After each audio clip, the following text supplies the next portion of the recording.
les espaces pastoraux du Verdon, l'enjeu est double.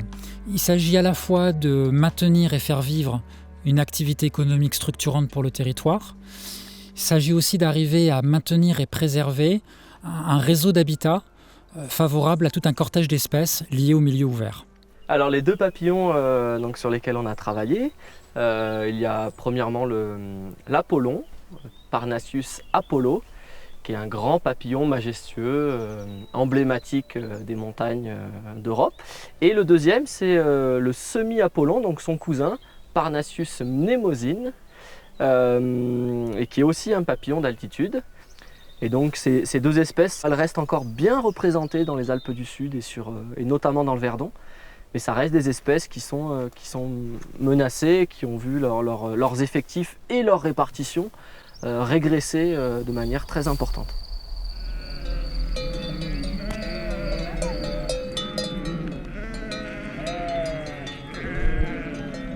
Barbara, si tu peux nous présenter ton exploitation.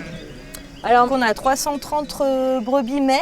Du coup on utilise des prairies qui sont plus bas, là, qui sont dans un ancien marécage asséché là, au plan de la Palue. Où là on fait manger les mamans quand elles reviennent d'estive et puis avant qu'elles aient leurs petits, parce que l'herbe est plus riche, voilà, on les fait manger là. Et on fait aussi le foin. Donc là en ce moment on fait le foin.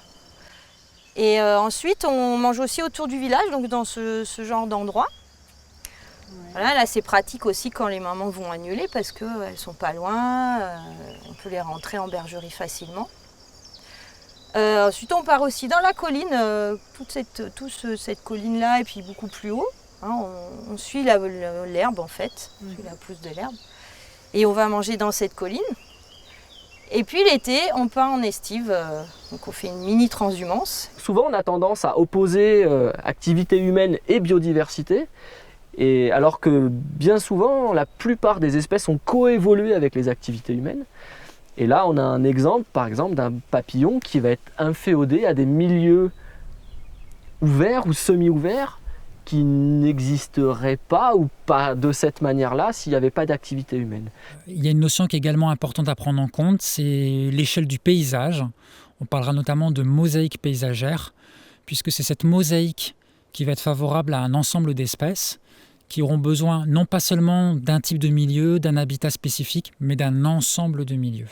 Je pense que ce mot mosaïque, il est vraiment important et vraiment caractéristique pour beaucoup d'espèces. On a ces milieux ouverts fleuris, ces zones plus humides et fraîches, ces boisements, ces zones profondes et riches, et puis les crêtes qui sont plus hauts aussi. Donc voilà, on a un peu tous les éléments qui vont être importants. On monte le troupeau et on se rejoint à plusieurs éleveurs. Du coup, on met les troupeaux ensemble, donc ça fait à peu près 1700 bêtes, je crois, ou 1800 bêtes, un courchon. Et le berger donc reste là-haut tout l'été, il a une cabane, le berger, etc. Il garde les brebis, il part tôt le matin, il les fait manger. Et puis après, elles vont chômer. Là, les miennes, elles sont sous les arbres. Hein. C'est l'heure où on chôme. Chômer, ça veut dire faire la sieste et ruminer tranquille quand on est une brebis. Hein. Donc elles vont se poser. C'est souvent dans des endroits, c'est toujours un peu les mêmes. Ça s'appelle des couchades. Sur un milieu comme celui-ci, où on voit qu'on a une couchade, donc là où les bêtes viennent se reposer dans la journée, par exemple, on a une belle densité de papillons. Comment tu l'expliques ?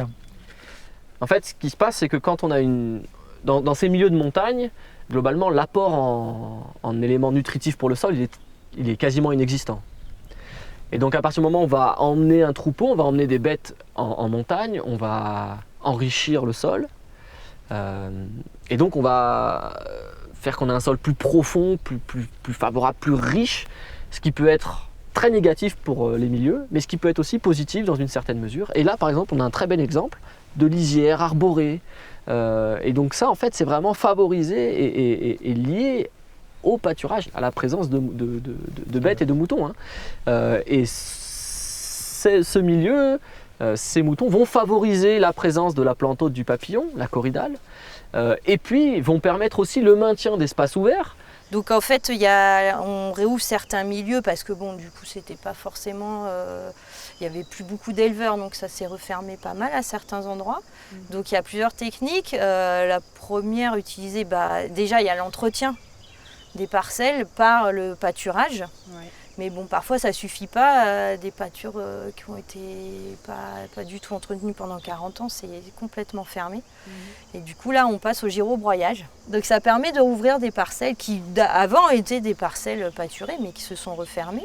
On sait, et des études ont montré que par exemple pour le semis-apollon, c'est un papillon qui ne va pas traverser des milieux complètement fermés et complètement forestiers.